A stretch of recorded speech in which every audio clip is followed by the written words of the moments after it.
Pessoal, Os Três Mosqueteiros, do Alexandre Dumas, pai. Porque o que acontece? É uma coisa muito rara aqui. Alexandre Dumas, pai, teve um filho que deu o mesmo nome. Daí a diferenciação. Um se chama Alexandre Dumas, pai, e o outro Alexandre Dumas, filho. O filho dele foi responsável por ter feito A Dama das Camélias. E ele foi afetado pelo que o Alexandre Dumas fez. Porque ele teve muito mulherengo, tá? O autor dos Três Mosqueteiros. Teve filhos fora do casamento, inclusive esse que recebeu o mesmo nome. E ele defendia a Dama das Camélias que se você teve um filho fora, ou se você realmente teve quando jovem, você deve casar com a mãe. Ou seja, a vida afetou o livro. E não poderia ter sido diferente com Alexandre aqui. Muito boêmio, ganhou dinheiro, se endividou, foi expulso da França, teve confusões com Napoleão, foi para a Rússia. Ou seja, o homem não viveu apenas, não colocou vida apenas no papel, como teve uma vida fora. Os Três Mosqueteiros vieram de algum lugar. E também o suplício que ele tem lá com o Conde de Monte Cristo, ele também vivenciou um pouco. Mais alguns fatos interessantes? Tem mais um. O Alexandre Dumas, ele é descendente de negros. A avó dele era uma escrava, liberta ou não, que ficou com o avô, e ele acabou convivendo com um pouco de preconceito. Deixa-me fazer aqui. Os Três Mosqueteiros têm um quê assim é um quê machista, tá? Tem sim, tem sim. Só que se nós atualmente estamos tendo assim, ainda estamos nos acostumando qual é o papel feminino, qual é o papel masculino, ou por uma identidade por escolha, imagine há 2 séculos atrás.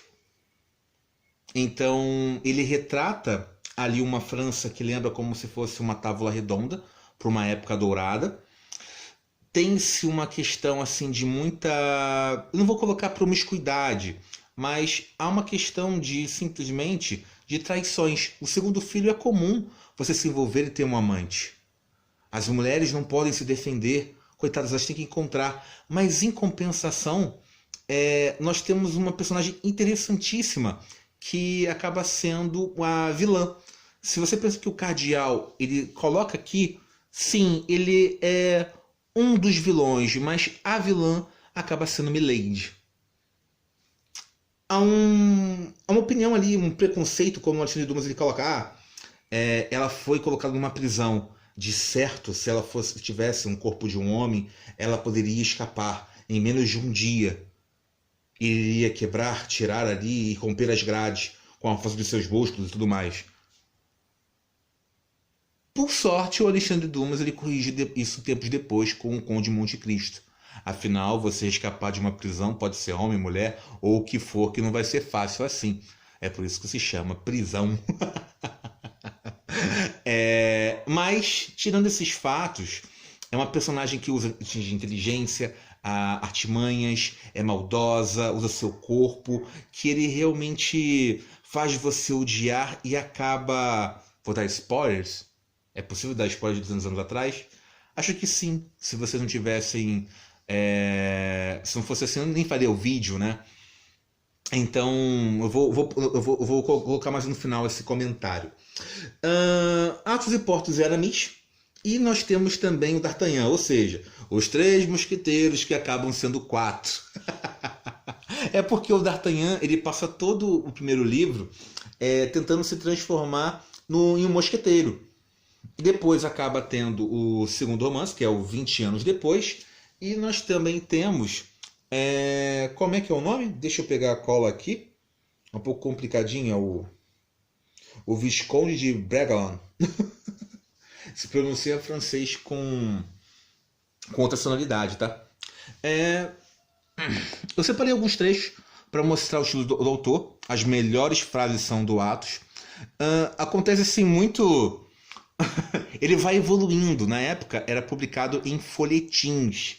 E folhetins é como se fosse um jornal de uma página só, era distribuído. Então essa que era atrativa. Ou seja, não tinha televisão, não tinha internet. Era assim que era uma forma de livro mais barato, tá? Livros eram caríssimos, mas livros atrativos e trazia popularidade. Os folhetins também foram muito utilizados do Brasil. Falando em Brasil, isso me faz lembrar que esses personagens, alguns são históricos. O rei, o cardeal, a Ana de Alça. Detalhe que ela é tratada aqui como uma belíssima. Nossa, aqueles dentinhos perfeitos, os cabelos cacheados, um anjo em terra. Aí você vai olhar a pintura da Bela, né? E você fica, ó, isso é mais feio que uma pamonha o dia inteiro no sol. Se eu ver, eu bato que eu penso que é fantasma. Mas, dois fatores. O primeiro, que a intenção aqui há um quê de nacionalista e dá uma beleza na França arcaica. E o segundo, o padrão de beleza na época. É preciso saber que de tempos em tempos acaba se mudando. O que nós temos uma beleza aqui, daqui a 100 anos se considera-se outro, tá bom? Isso muda, tudo acaba mudando e ao mesmo tempo permanecendo igual. Mas voltando aqui para as frases, pegar aqui um estilo aqui, que é uma conversa do Athos e do D'Artagnan.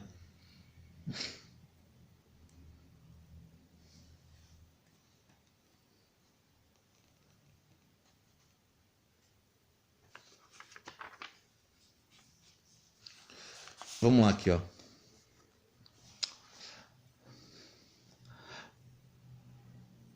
Tudo isso são misérias. Misérias. Era a expressão favorita de Athos. Fala sempre misérias, meu caro, mas não fica bem a você que nunca amou. Os olhos mortiços de Athos fuzilaram repetidamente. Não passou, porém, de um relâmpago. Pouco depois, pareciam ternos e vagos como antes. É verdade, respondeu tranquilamente. Nunca amei. Bem vê então, coração de pedra, que não deve ser duro para nós, que temos corações ternos. Corações ternos, corações trespassados, que disse que o amor é uma loteria, em que o ganhador só ganha a morte. Acredito que foi com uma sorte para você haver perdido, meu caro, e se quer um conselho, perca sempre. Ela parecia me amar tanto. Parecia, amava-me, criança. Nenhum homem deixou ainda de acreditar como tu que a sua amada o amasse, e nenhum homem deixou ainda de ser enganado por ela. Menos você, que nunca teve ninguém. É verdade, anuiu Athos, após um momento de silêncio. Nunca tive ninguém. Bebamos. Mas então, filósofo, ensine-me, ampare-me. Preciso saber e ser consolado. Consolado de quê?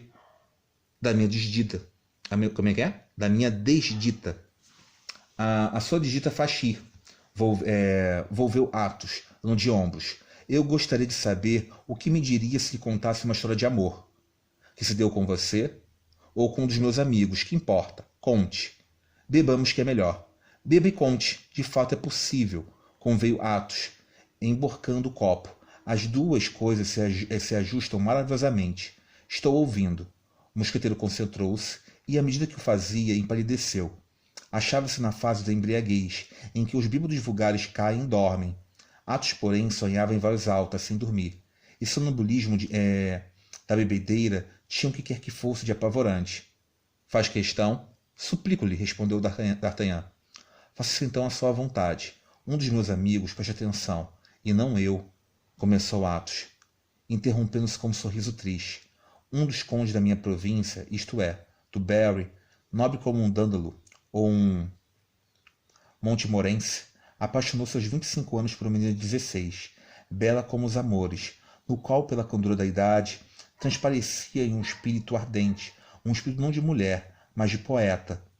Ela não agradava, embriagava, vivia no vilarejo com o irmão clérigo. Os dois eram estranhos ao lugar e tinham vindo não se sabe de onde, Mas quem a visse tão linda, e quem lhe visse o irmão tão piedoso, não se lembraria de perguntar-lhes de onde vinham. Aliás, disse que era uma boa família. Senhor da região, o meu amigo teria podido seduzi-la ou possuí-la à força.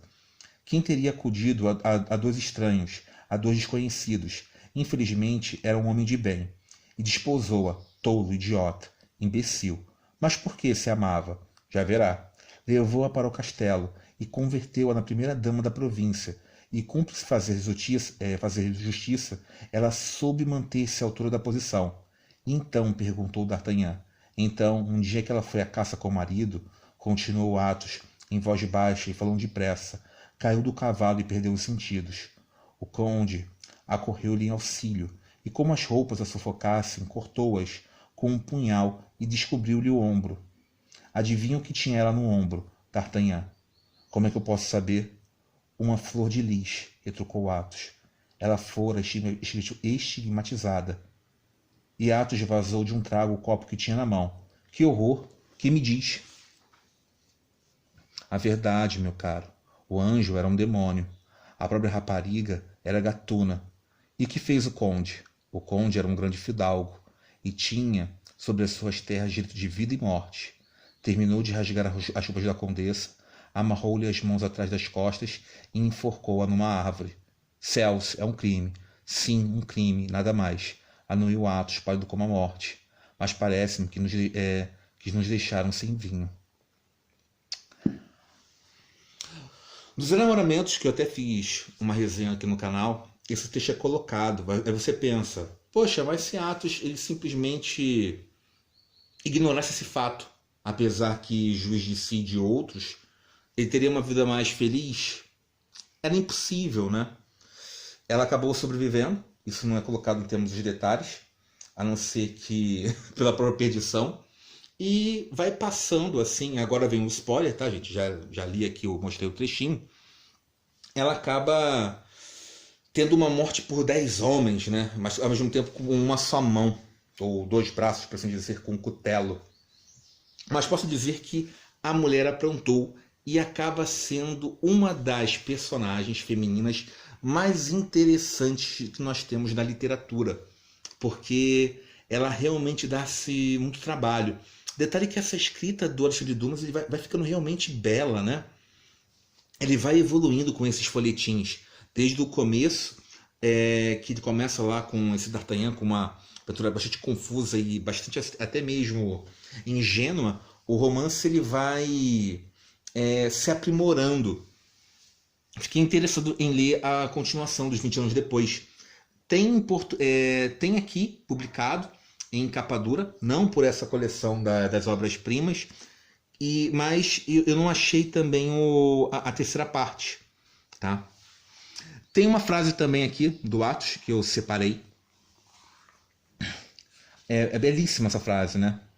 "É ainda muito moço", respondeu Athos, "e as suas lembranças amargas terão tempo de se trocarem em doces lembranças." Tá uma boa frase, né? Para colocar numa camisa. É um livro que vale a pena, tá, gente? Eu sempre falo assim que o clássico ele tem muita força, ele sobrevive, ele atravessa o tempo. Você lê, daqui a 50 anos, ele ainda continua ainda com fôlego. Por mais que muito tenha sido retirado dele e ele influenciado. Você vê as cópias e você pensa que o original acaba sendo um reduto de si, ou pelo menos mais uma cópia, só que ele acaba sendo a fonte primária. Alexandre Dumas, gênio literário? Sim, tá? Essa palavra tem que ser utilizada assim poucas vezes, porque apesar que gênio é qualquer pessoa que faz alguma coisa em prol da humanidade. Então, mas é bem único e acabou sendo uma sombra para o filho, apesar do filho também sendo um célebre autor. Gente, eu fico por aqui. Tá aí a recomendação em termos da influência e até mais. Abraço. Fui!